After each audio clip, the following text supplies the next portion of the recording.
Y'all, welcome back to Kentucky Fried Wargaming, where two guys who aren't qualified to talk about anything decide to talk about a game with hard math and chance. I'm Joe. And I'm John. And today we have reanimated from our slumber to carry on our quest to do a faction focus for every single subfaction in Warhammer 40k 10th edition, covering all of the indexes as well as we can in a quick hit short form format to give you just a brief view so you can figure out if this is for you or not. My co-host has found out that my jokes are not for him. Yeah. Well, they are. I'm honor bound to shake my head at it. Even though some of them are impressive. Much like today's subject, who are horrifying, yet impressive. Today we are going to be talking about Necrons, an army of space skeleton wizards. Yeah, they're space Egyptian skeleton wizard things. They're super cool, but their history is really what gets me, right? As a faction, they have probably one of the most tragic stories, right? I feel like we've said that a lot this week. Yeah, but these guys really don't what they are now is 100% not what they originally were, and they're the oldest faction in the game. Not in real life terms, but this faction was from before the Eldar, even right before the Eldari. Mm-hmm. They have existed before chaos was active in the galaxy. They are ancient. They were originally a flesh and blood race called the Necrons, way back when. And they had a defect that meant that they lived very, very short lives. Because of that, they hyper fixated on improving their technology and became almost magical in levels. But the one thing they couldn't fix was their own mortality. Mm-hmm. So they eventually sold out their race to a thing called Satan shards, Satan, in order to fight a war against something called the Great Old Ones and the Eldar, once the Eldar become a race, in something called the War in Heaven. After the War in Heaven was over, and they had been turned into all these metal monstrosities, they realized that they were now slaves to the Satan, and then revolted against the Satan, shattering them and turning them into tools for themselves to use. And then they all went to sleep. And now they have woken up and found that the galaxy is very, very, very, very different. And they now seek to follow their own ends, right? So each of the overlords or pieces of nobility are now left trying to find a purpose. For some of them, it is total domination of the galaxy, right? Mm-hmm. Like the Stormlord.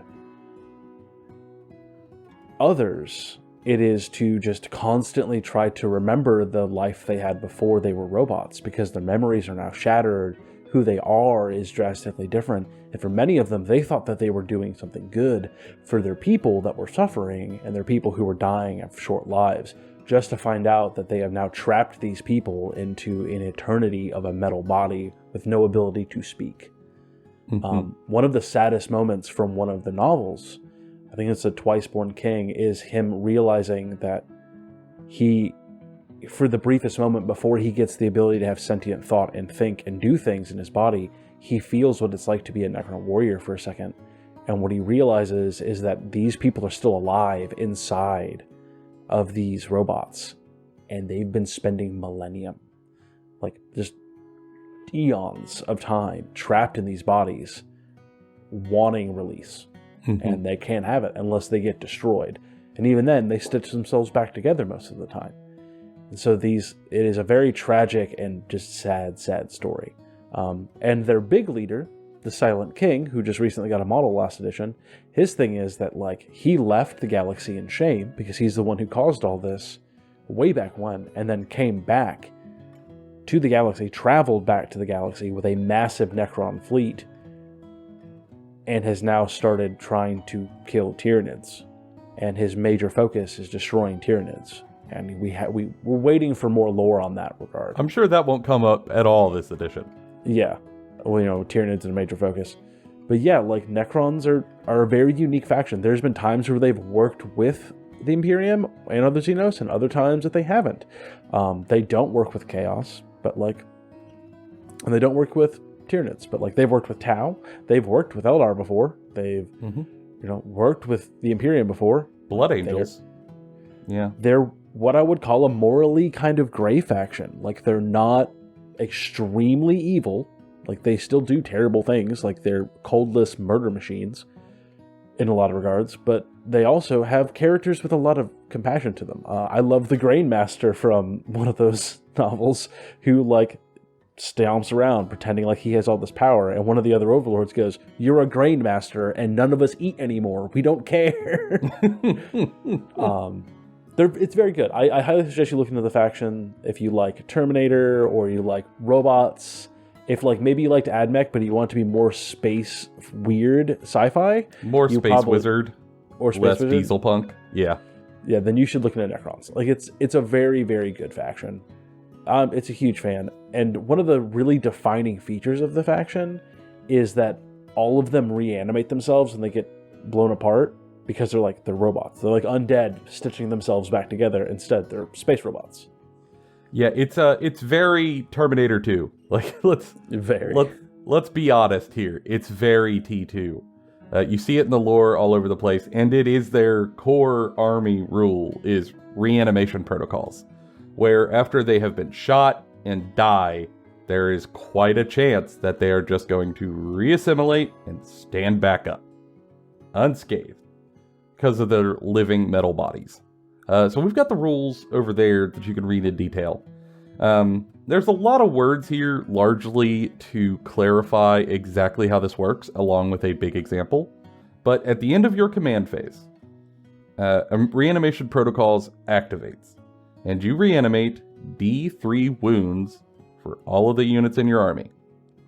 And everything else below it just sort of clarifies how it works. So for example, if you've got a unit that has multiple wounds, and it is down on wounds, you would heal any wounds it is down first. Then, if there are remaining wounds left over to heal, and that unit is below full strength still, the next wound ticks over to one of the downed bodies, it stands up and has a wound. And if, let's say you're healing Necron warriors who only have one wound apiece, then each wound heals one Necron warrior up until you're at full strength, and then anything else is lost. So you can't go above your max unit size or anything like that. This is specified in a lot of detail because when dealing with rules interactions, there are a lot of things that could be a little ambiguous on how it triggers. So they're just covering their bases here with all of this extra text. But it just means that your units, unless totally put down, are going to keep regenerating. And boy howdy do they. Yeah. And the detachment rule to kind of go with this is simple, right? It's not very difficult. It's right here, but I'm just going to read it word for word for you. While a Necron character model is leading a unit, each time a model in that unit makes an attack, add 1 to the hit roll. Right? Mm-hmm. This faction, you're going to want to bring heroes. You're going to want to put them in units to get more accurate, but also because they give really good buffs. Like they are lords marching to war with their subjects. That is a thing about the Necrons. Yeah, I mean, their subjects are almost mindless, so they really need one of the sentient lords to be there to sort of snap them to attention and give them more direct purpose. It's a very simple, straightforward buff, but it's quite good. And there are more data sheets here than I expected. I mean, it's 106 pages, so that's like Imperial Guard levels of diversity in terms of the amount of units you could take if you are a Necron player. Everything from like big hovering laser ships to walking spider robots. It's all over the place. And much of their range is new because they just got a big re-release last edition. You might even see some models kicking around for cheap. So, yeah, they were on the other end of the starter box last time around, and was it the starter box? It was. It was Indominus. I think it was. Yeah. The other half of that starter box might be able to find fairly cheap on the eBays. So look around. But we're just going to pick 2 datasheets this time that we think are sort of representative of the faction to give you an idea of how they play, and then if you're interested, you can dive into the rest. For me, when I think Necrons, it's Necron warriors, right? Like it's always Necron warriors. The core of this force in every edition I've seen it played is Necron warriors. Big blobs of them that you are struggling to murder your way through faster than they can stand back up. And by God, sometimes that is easier said than done, because as we showed, they're healed back a lot, constantly, and that's as you're trying to kill them. It's hard to shut that down, and in fact, I don't think there's an effect that has done it. You can see them on the screen over there.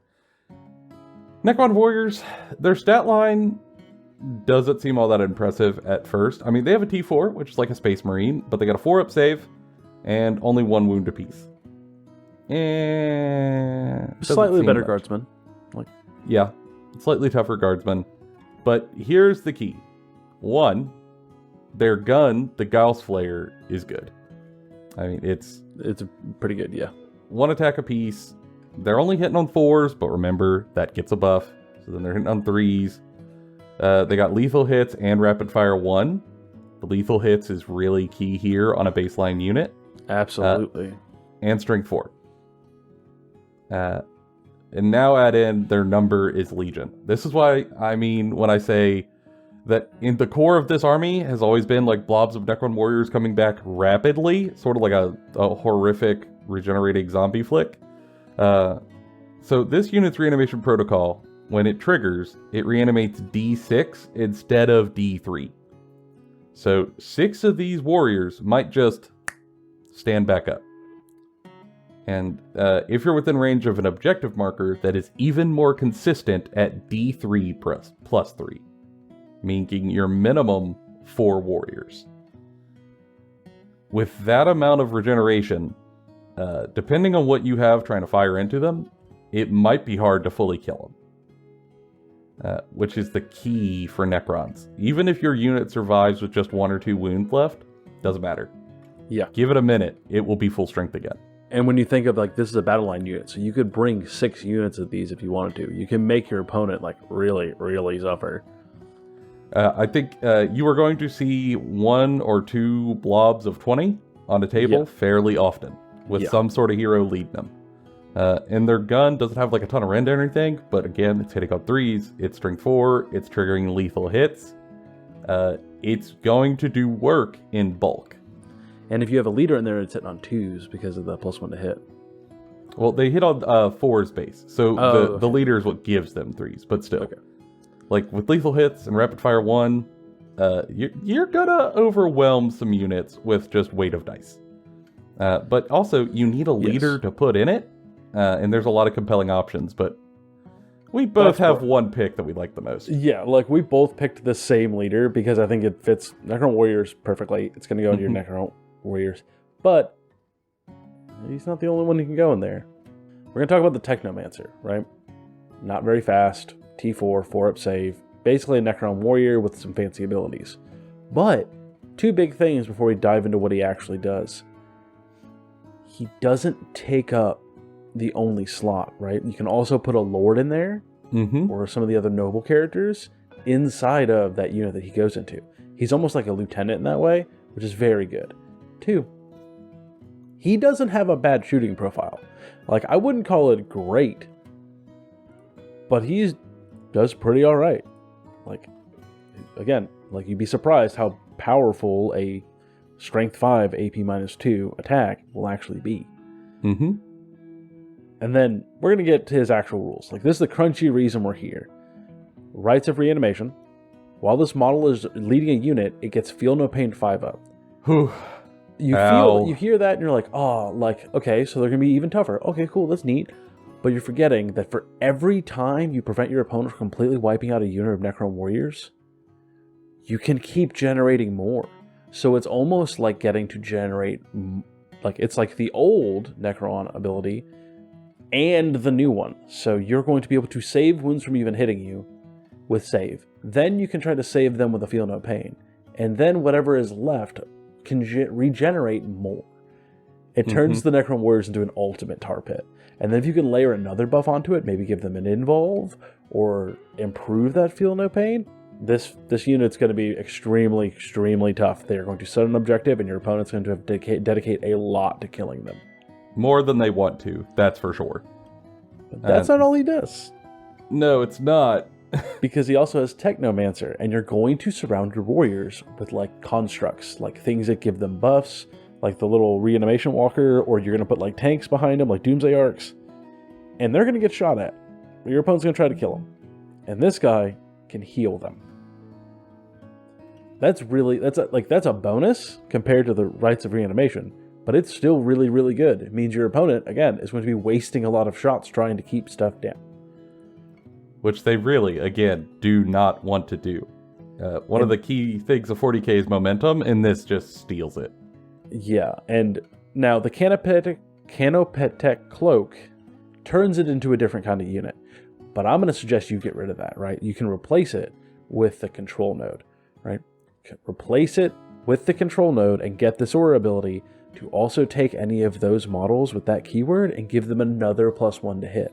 So if you are giving it to a unit that's already getting a +1 from your command protocols, you can basically remove -1 modifiers and keep your +1. Yep. Or if they don't have a character in it, you can give them a +1 to hit. Makes you way more consistent, way more capable of dishing out damage. I think this army is going to have a lot of benefit of being able to stand, fight, and keep on fighting all throughout all 5 phases, and not have to worry about just constantly losing models. Yeah, attrition's the name of the game here, and the Necrons are like at the top of the rankings, fighting with Death Guard for attrition to see who's the best. This has always been their flavor, and they're going to be just as good at it this edition, which is exciting. Now, some forces are harder to learn than others. I think Necrons are actually easier to learn in terms of the sort of the wall of info you hit right off the bat. This is more gradual, less complex interaction usually, but we still want to give some people tips and tools that they could use to learn this force if they're really into it, and maybe it's your flavor and you want to pick it up. Maybe go look on eBay for that little box split half to get in cheap. John, what would be your piece of advice for folks who want to get into Necrons? How would you ease their transition into this force? So, I think that if you're going to play Necrons, first thing you need to realize and you need to accept is you have to make sure you are putting the right buffs with the right things. There's a bunch of data sheets in here to choose. There's a bunch of aura buffs in this book, more than I think in other books. Really make sure that when you're deploying and you're moving those units around, like the characters into the units, you're stacking up your buffs appropriately and you're positioning well in the deployment phase. This army is really, really, really hard to change your deployment, like change how you set up. Not a lot of movement tricks. There's not a lot of movement tricks. Like I think their base movement's 5. So like really kind of, you're going to project where you're going, but that's fine because you're tough enough to take whatever they throw at you. Yeah. For me, my note is simple, but I think it is most true here. Power pairs do work this edition. Yes. And I think they do the most work here. The faction rule just makes the incentive to take heroes attached to units much higher than any other faction I've seen released yet. The base +1 to hit does so much for your weight of dice and your damage in almost any unit. That is an incredible buff, and all you got to do is stack a hero on it. It's very doable. And then that's not even considering that those heroes themselves have incredible buffs attached to them. So I would really, really consider the benefit of putting a character in almost every unit that packs a punch. Absolutely. To see if maybe you can make that punch land even harder. And for folks out there who might be into the space skeletons, if you've got questions, please feel free to put them down in the comments below. We are happy to answer them. We don't play Necrons, but we know people who do. If we don't know the answer, we will find one for you. And if you did not like Terminator 2 as a movie, and so you're not into space skeletons, one, shame. Why are you here? Why are you watching us? Yeah, we love Terminator. Two, well, I do like Terminator. I do like Terminator 2 more than Terminator 1, but just, I know it might be a bold move, but I like T2 more. I agree. But oh, never mind. Okay, I thought I was saying something controversial. But if you don't like Terminator, maybe check out the channel. There are other videos in there with other factions, and hopefully there's something in there that is more your flavor, even if it's not Arnold Schwarzenegger shaped. For now, that's been all of our opinions. Bonafide, Kentucky Fried. We'll see y'all in the next one. Oh, you mean hasta la vista? Ah, baby. It was right there.